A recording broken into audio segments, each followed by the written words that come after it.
સામે આવ્યો છે। આપને જણાવી દઈએ કે પિતા અને પુત્રની ધરપકડ કરવામાં આવી છે। જ્યારે દૂધની ડેરીની અંદર નોકરી આપવાના બહાને જ્યારે પૈસાની છેતરપિંડી કરી હોય અને તેવા એક પિતા અને પુત્રને પકડી લેવામાં આવ્યા છે। આપને જણાવી દઈએ કે જ્યારે આરોપીઓએ જૂનાગઢની દૂધ ડેરીમાં નોકરી આપવાની લાલચ આપી ફરિયાદી પાસેથી ₹1,29,000 પડાયા હોવાનો આરોપ છે। પોલીસ તપાસમાં સામે આવ્યું છે કે આરોપી અશોક ભાણજી વાંઢેર પોતે રિક્રુટમેન્ટ ઓફિસર હોવાનું જણાવીને યુવાનને નોકરી આપવાની લાલચ આપતો અને નોકરીના બહાને યુવાનો પાસેથી આધાર કાર્ડ, પાન કાર્ડ, ફોટા અને દસ્તાવેજો તેમજ કોરા કાગળ પર સહી કરાવી લેવામાં આવતી હોવાની માહિતીઓ સામે આવી છે। આરોપીઓ એડવાન્સ પેટે રૂપિયા માંગતા હતા અને અંગત જરૂરિયાતો તેમજ બાઇક ખરીદવા પણ આ રકમનો ઉપયોગ કરાયો હોવાનું તપાસમાં સામે આવ્યું છે।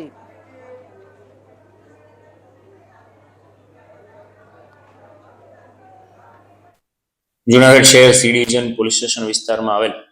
મઢર ડેરીમાં યુવાનોને નોકરી આપવાની લાલચ આપી ખોટા સિક્કા દસ્તાવેજો બનાવી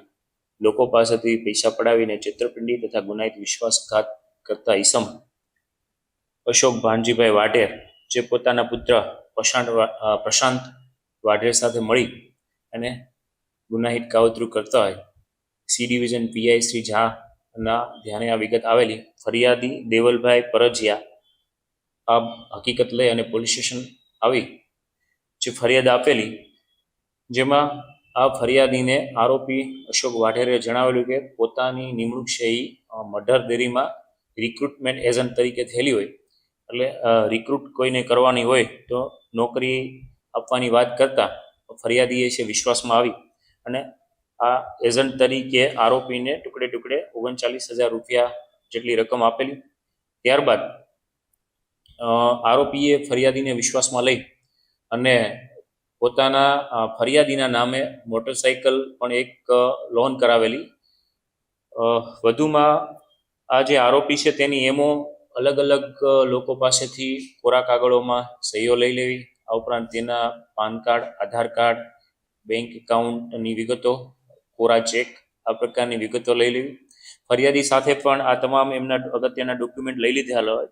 ત્યારબાદ ફરિયાદીને જ્યારે મધર ડેરીમાં નોકરી ના અપાવતા ફરિયાદી આ રૂપિયા પરત માગતા આરોપી પાસે જે કોરા ચેક પડ્યા હોય તે બાઉન્સ કરાવી અને નેગોશિયેબલ